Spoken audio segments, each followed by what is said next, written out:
So there has been contamination of water in Devon, in Brixham specifically. So South West Water's chief executive has had to say that she's truly sorry for failing to deliver clean, safe and fresh water to Brixham residents, admitting I love the fact that if you stumbled across this out of context 3 years ago, like, this would seem ridiculous, right? Like, at a general election to be like, oh, vote Tory and this will be the first line of a newspaper article. People would be like, that's ridiculous. It's a ridiculous thing to say, outrageous. But the first line of this newspaper article is, South West Water's chief executive has said she is truly sorry for failing to deliver clean, safe and fresh water to Brixham residents, admitting the parasite contamination shouldn't have happened. What a sentence. What a sentence. Susan Davies said cases of water contamination like the one which has been affecting the coastal town in Devon this week are thankfully very rare. Here we go. Okay, here we go. ITV. Contaminated drinking water has left residents in Brixham with vomiting and stomach pain. The UK Health Security Agency had confirmed more than 20 cases of people suffering from cryptosporidium. South West Water are telling people to boil. I don't know what cryptosporidium is, but I don't want it. It sounds bad. Doesn't sound like a friendly waterborne virus. As word got around, queues of cars lined up for their allocated bottled water, all trying to avoid the parasite in the water, cryptosporidium, which has been... Sorry, it's just a real state of the nation thing, isn't it? Like, I don't know why, but like, one of my big moments during COVID of like, oh wow, this is like a thing. Like, obviously there was loads of them throughout the pandemic. Like, there was like the announcement of lockdown. That was obviously like a relatively big moment. There was like a project I was working on that got cancelled, and that was a real like, oh wow, this is a big thing that has consequences.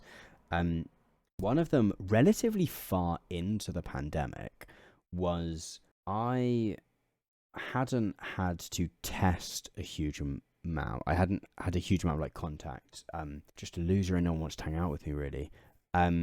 But no, I'm fortunate enough that I was able to work from home relatively easily. There were times where I was in positions where I could have been in contact with people with COVID or whatever, but I was relatively lucky and I tested, like, done an at-home test a bunch of times, but the system in the UK was that you did a test at home, a lateral flow test at home, and then if that was positive, you would go to a testing site where you would do a slightly more accurate test. I'm not entirely sure what it was, but one of my big moments was where I was like, oh wow, like, and it was quite far through that I just had a second moment where I'd got used to COVID and and all the pandemic restrictions and stuff, and then I had one of these big moments where I was like, oh, this is bizarre actually, isn't it?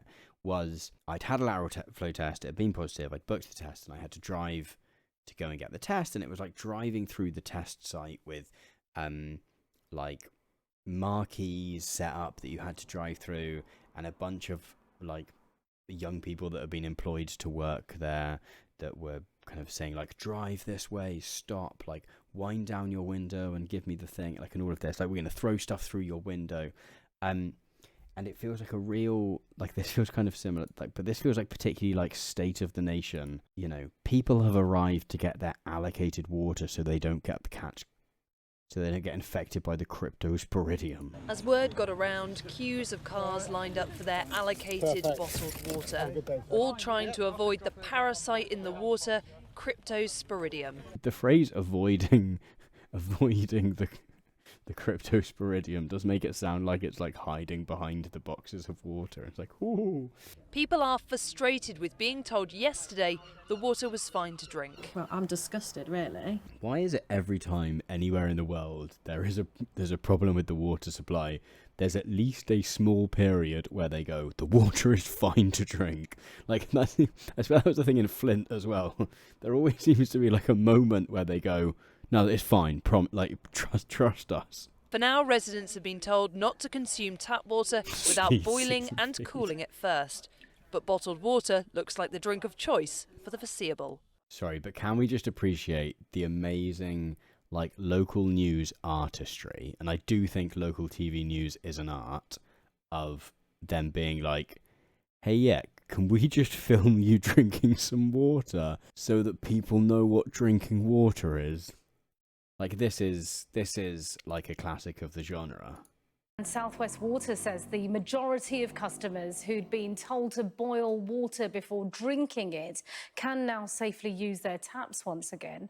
Boiling So just every sentence there of this is just a real Britain in 2024 moment. It's a real just like neoliberalism 2024 moment of like, what if we didn't spend any money investing in making sure the pipes are good? Because I would assume like the UK is fairly unique in having a water system that is entirely privatized, like from the bottom to the top. Every part of the water supply industry is privatized, and so we find ourselves in a situation wherein we are entirely reliant on companies that are run for profit deciding to take less profits in order to spend money on the upkeep of infrastructure. The fact that some of those shareholders will be in it for the very short term, whereas spending money on infrastructure is very much a long-term investment. As VO5100 is saying in the chat, funny this, maybe not everything should be run for a profit after all.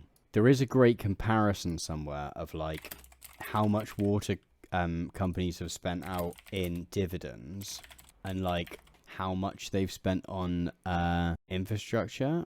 Oh wait, so like I think spending on water infrastructure has gone down every decade, I think. Yeah, this is the chart I'm looking for.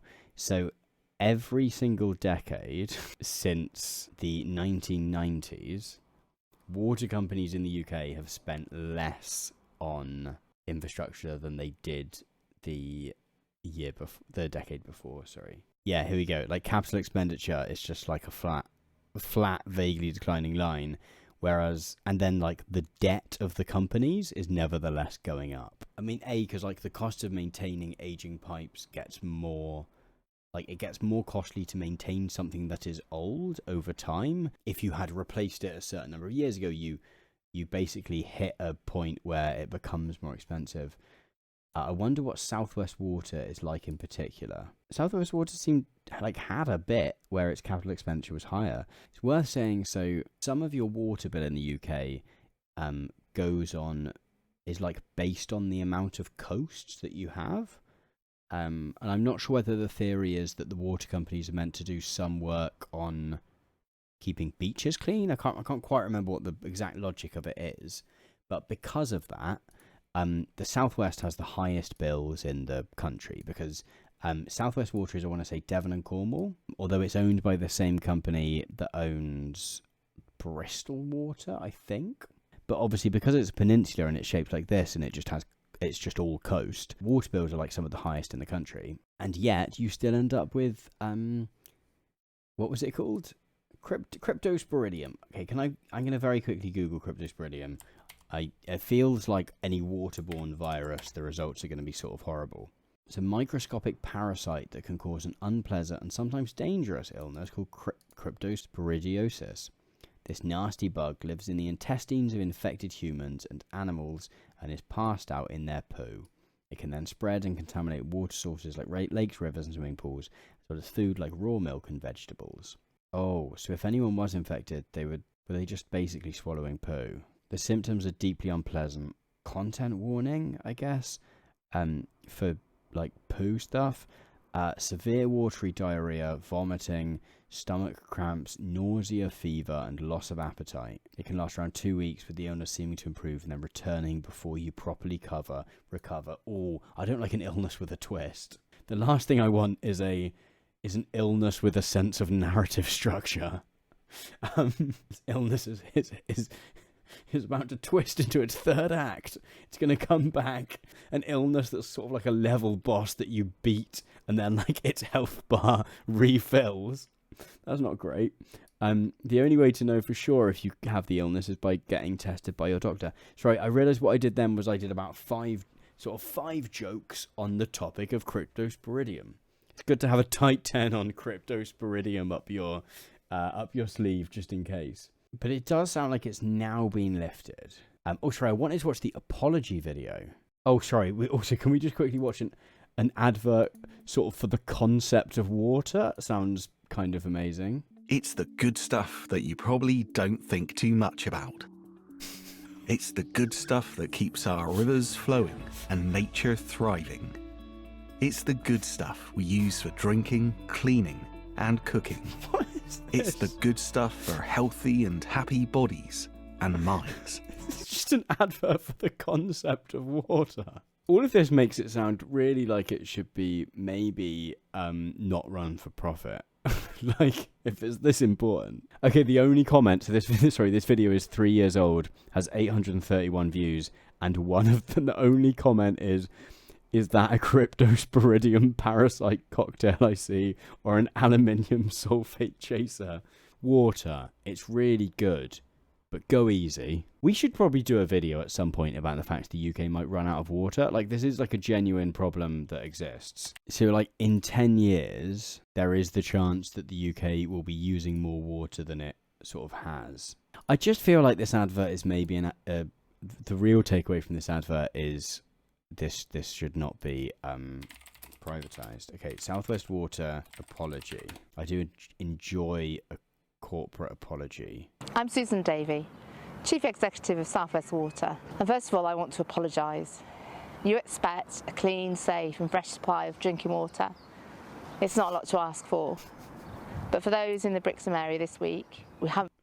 It's really funny that it's just like, yeah, it is like a very basic thing. Like, I'm sure, like, I'm not suggesting that like the water supply industry is like an incredibly isn't logistically complicated, but like all of the arguments for why their job is important, or like how important water is, are just an argument for like, let's maybe not allow a private company to run this. We will not stop working until normal drinking water has been restored to everyone. Yeah, good. Like, sorry, what? That's like, we're not going to stop until the problem has been fixed. The problem of getting water to your house. Like, yeah, that's... I'm so sorry this has happened, and thank you for your patience. Amazing. Fantastic. What's the rest of their Twitter feed look like at the moment? Like, there's something really interesting that happened with, like, privatized utilities, whereby, like, when they do things like please don't flush, please don't put oil down the drain, don't, like, flush wipes and stuff, whereby, like, they still sort of try and phrase it like it's a thing for the common good, which it kind of is, right? Like, if there is a blockage in the pipes, it is a problem for everyone, right? It's not just for you. But it's also like, please don't cost us some money.